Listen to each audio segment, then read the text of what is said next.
Call an ambulance! Call an ambulance! But not for me! The better your back take's ultimately going to be, the more flattened out. Here's the man himself. Basically, everything he showed today you can find in the Tuesday, Thursday wrestling class for a day pass. But we were blessed to have the man himself here, the second best wrestler from Australia. Bruh.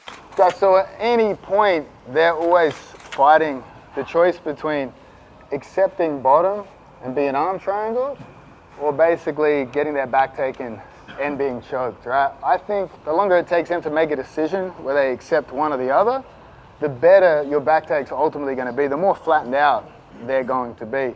Like I said, that chair sit Jiu Jitsu style back take, if we take that, that's a reward to them because now they're not carrying our weight. We want them to carry our weight. However, the wrist ride makes it difficult for them to put their shoulders flat to the floor. But obviously, sometimes we can lose the wrist ride. Sometimes time might be running out. We might want to force a submission. The arm triangle will always be there, right? If they try to get this shoulder flat to the floor, the wrist should make it quite difficult, or at least slow down that process. We're behind both arms here and we're trying to obviously press them forward. That's also going to make it difficult for them to get their shoulders flat to the floor. However, if I don't have the wrist right and they put their shoulders flat, I'm just in half guard.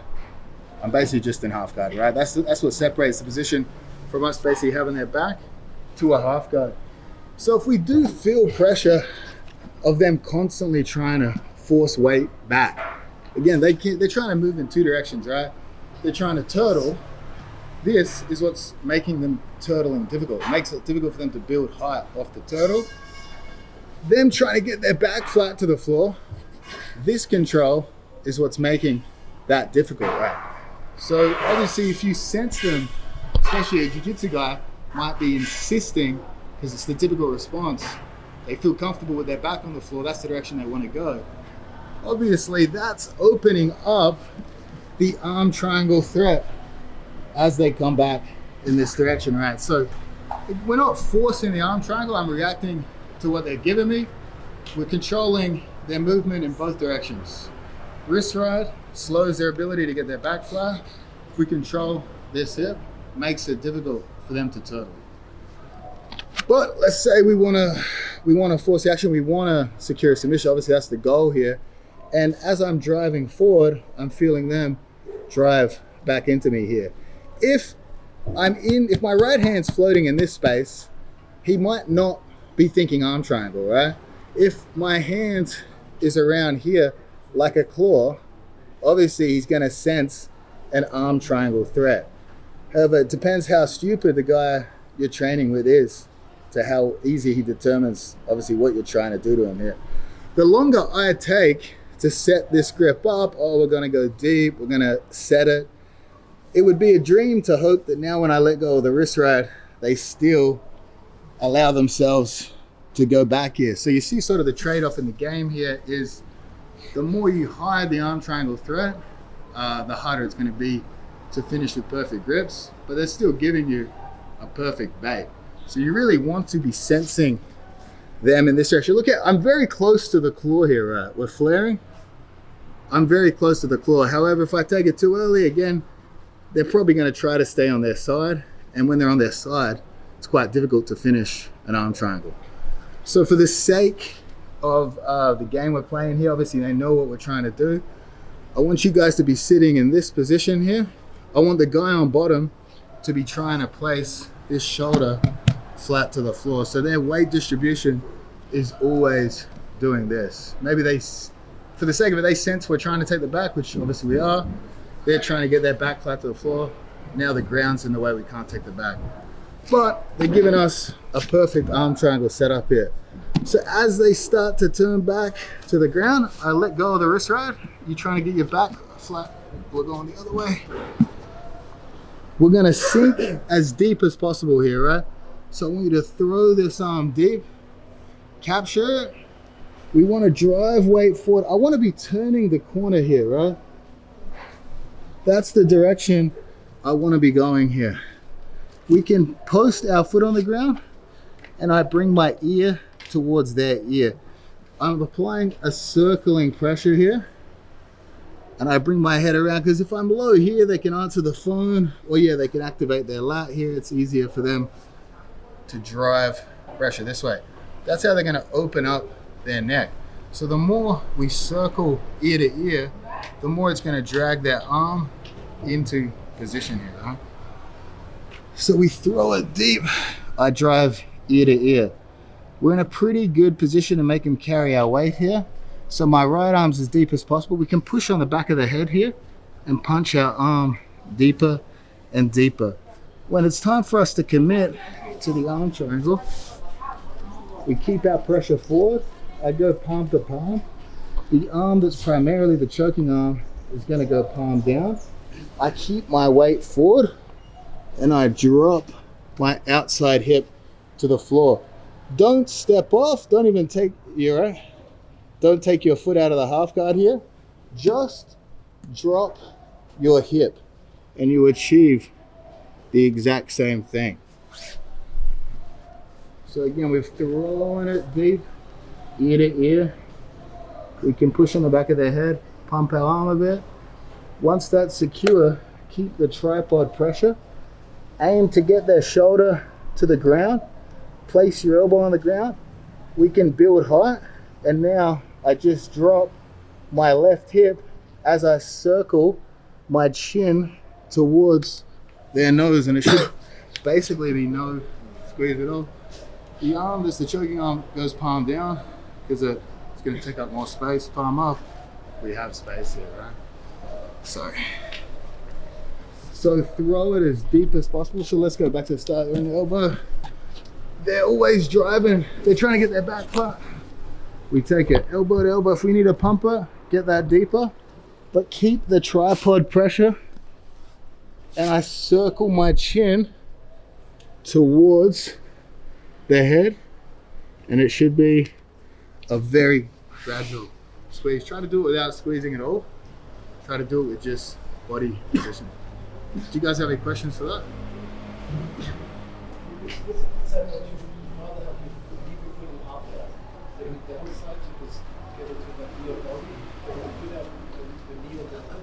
Knee on belly is fine, it's good too, but like if I have the arm triangle here and he pushes my knee off, now he can swing up the other direction and start to make ground. Just like the half guard hook prevents them turning away, it also slows that down.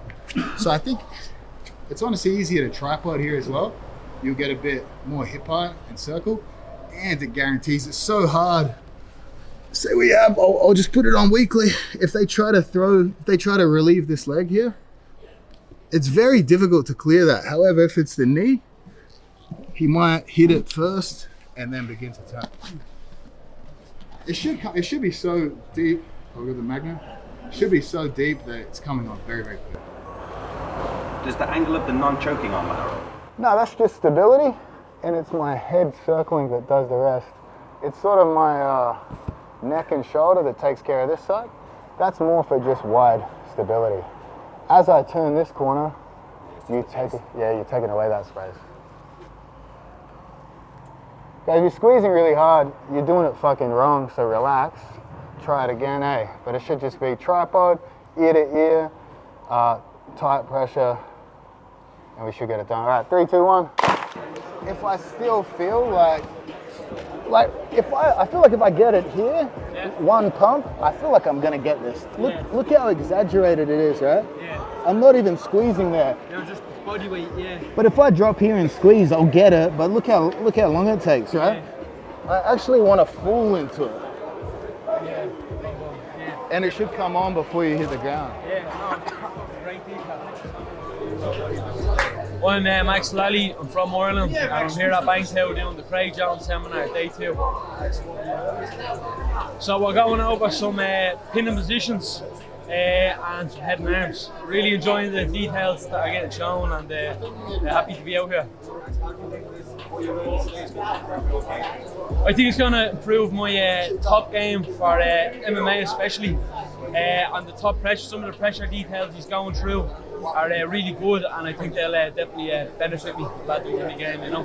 How's your journey at Bangtao? It's good. I've been here. I came the start of November, and we're in the new year now. You know, I have another 8 weeks out here. You know, the training's been great. At the moment, the gym's going through an expansion, more classes and stuff being added. So I'm looking forward to seeing it at the end product. You know. I've improved technical wise, you know. I've improved with the humidity and the weather, you know. It does the training is a bit more difficult out here, you know. But I think fitness wise, and I've added a few more little details to the game, you know. So constantly trying to evolve and improve. So What's next for you? I'd like to get into the UFC and become a UFC champion at whatever weight, you know, whatever. See what weight I'll be when I'm fully grown and filled out, you know. But that's the goal. Have a fight back home now, 24th of March.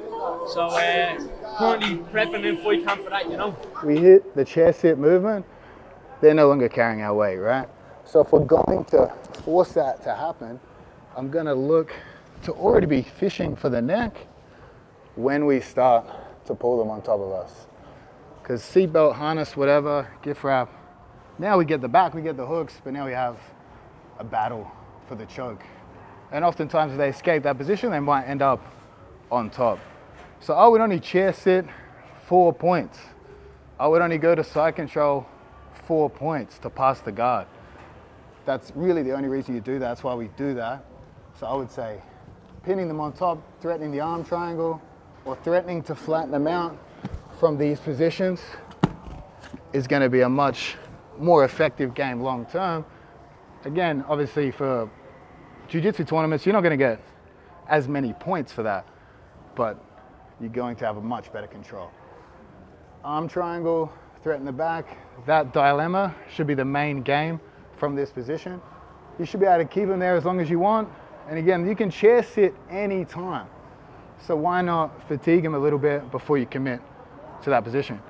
So guys, that's the basic idea, but we'll do Q&A now, and then we'll do some rolling. You guys fucking try to kill me again today. Run a train on me. Is there a way to flatten them out and get like a body triangle? Do you know what I mean? Like from that position, you want to like just force them flat out and be on top of them. Is there a way to get like both legs involved so you can like body triangle them and flatten them out? For me personally, I would say that I wouldn't necessarily want the body triangle from this position. I would almost want, yeah, if we get to these positions, I won't even necessarily force the second hook because we still got a pretty good flattened out position here. You'll find they're gonna start to lift different hips and present the space too. If he lifts his right hip, if you lift the right, yeah, so obviously he's insisting on this side, but that's gonna feed into the choke a bit better. But guys will build height wherever they can build height. Here they could build height with this hip. If you build height with this hip, the other hip, that's gonna allow us to take. But I would rather two. The hook that's already in, just flatten them to have that one hook and I can take the leg and stuff. Yeah, because I can apply flaring pressure. Whereas the body triangle is actually not going to be as bad for him here. If you give me the body triangle, it's hard for me to rotate with him. I want two hooks so I can lift and back heel.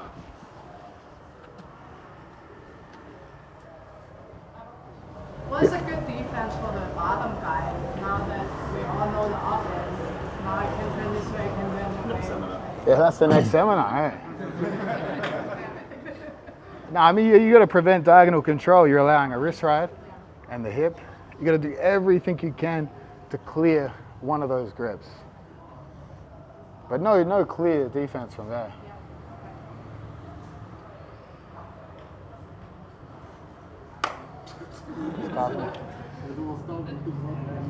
Again, you put it up now. That's it, I guess we roll. Yeah. Do you have any tips to prevent the guy from smashing you on false sleep? Position sometimes. To prevent, do you want to show us how you do the false sweep? Just one leg up. here, like a pump. And is it fundamentally like correct? Sometimes like when I go with bigger guys, like they can reach to my head and like just start to turn to me and like I get in. Let me do it to you. The initial entry should just let go. The initial entry should off balance, right? Okay. So if I bring my right leg back here, Yeah. now you can squash me easy. Okay. If I extend my right leg, Okay. try to bring weight back in. No, I can't. So the right leg is a extension, not a back heel. So come back again. So if I back heel here, you squash me easy. Yeah. Okay. If I extend, we should be able to get weight off. Okay. So it should be extension, not back heel. I'm not too sure if I missed it yesterday. Yeah. How did you do it from Half guard. I mean, you can do this. You can do similar stuff from half guard, but we still have to have the battle for these sort of leg positions here. Or if the ankle's hidden, butterfly hooks. It's harder from half guard, but you can do it. From the leg split ride, you know, when we get the split, I find that like when I get there, I can only hold people for a few seconds, and then they'll be able to pinch their knees together, and then I can slide into mount. But if I want to keep someone there, like cooking them, like how can I use my legs to sort of like keep the split? I would say you can't prevent them from conceding a bad position. So when they like pinch their knees together and you slide into mount, it's like tough to stop them pinching. Yeah, very tough. It's tough. Like, it's easy to prevent them retaining guard. It's tough to prevent them giving you such a good position. So I would still take mount if you can, because obviously as they escape mount, you likely find yourself back in a leg split scenario opportunity, or you just finish them from mount. But if they're cowards and conceding mount, I would take it for sure. Is there a point at which you would lock the hands on the triangle, or you would always keep the... I mean, yeah, if I can't get the angle here, I would go rear naked choke style, but I find that's like, it's gonna hurt their neck, but some people deserve it, you know? So it's a case by case basis, yeah. Right. If it doesn't feel right, maybe search for it. Yeah, yeah. Can you give us a recap of yesterday's, just a quick recap? Yeah, we can do that. The octopus guard, block the crossface, keep the right knee tight. If anything, I want to scoot in to minimize this space here. I hang my body weight off of them. We can build high. From here, any sort of scrambles we can go into. If, as we build high, this hip drops the other direction, I bring my elbow underneath my body, put my head on the ground, create hip height to beat that far hip. And then if guys go for shitty dashes, make sure you keep your elbow outside their body. Elbow inside, you're gonna get finished much quicker. Elbow outside, push on the knees, turn my head away. Throw my legs to the far hip, extend, and obviously you have opportunity at the back. Most likely though, you end up back to close guard. And you deal with people crossface you really hard from K-guard? Show me what you mean. Like, I go for like, come in here and guys just crossface me really hard and like, I find it hard to like, get under. Put your left knee under their armpit, under the near side armpit, under the crossface arm, and try to use that to like, watch me. Oh, I mean, often like if I'm going for K-guard or anything, and I'm worried about crossface, even just getting my knee here is enough. So where you a knee shield, right? Or you here? Well, yeah, I have, yeah, like that, yeah. If they do get a good crossface, try to hide your head.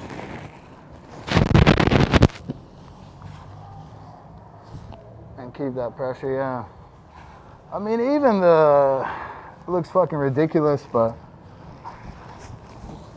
the reverse close guards, good opportunity from here too.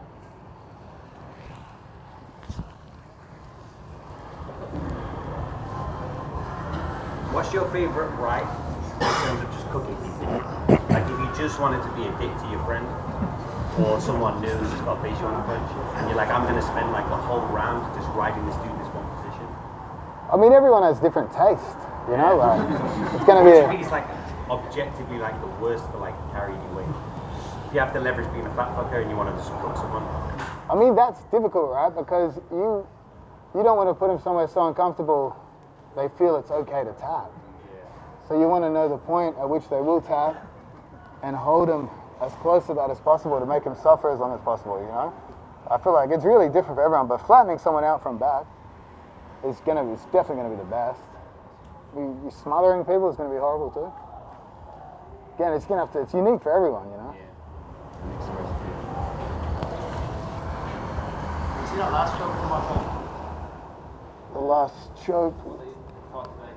Oh, the arm triangle, yeah.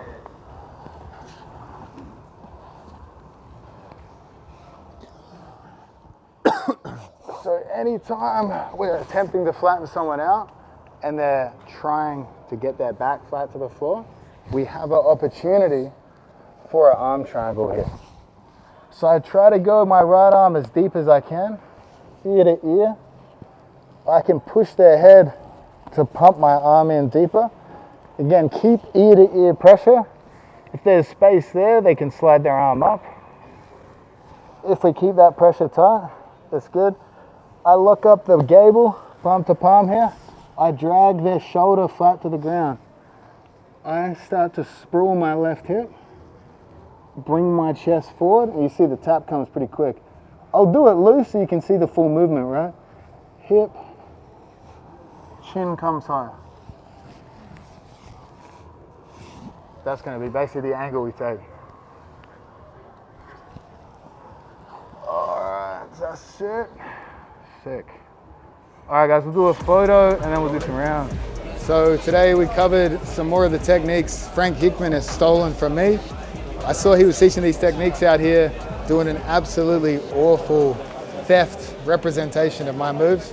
So we had to come polish up those techniques. Everyone knows Australian wrestling is far superior to American wrestling, especially the Hickman brothers wrestling.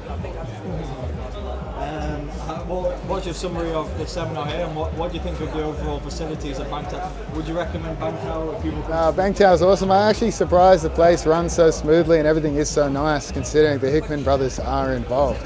Obviously, they must not have much control or say of anything that goes on here, because it's a smooth running operation. Would you recommend people to subscribe to the Bangtao YouTube channel? Definitely. You're going to see some good footage of me single legging Frank, double legging Frank, suplexing Frank. So any high level wrestling moves you'll see me hit on Frank Hickman on the Bangtao YouTube channel.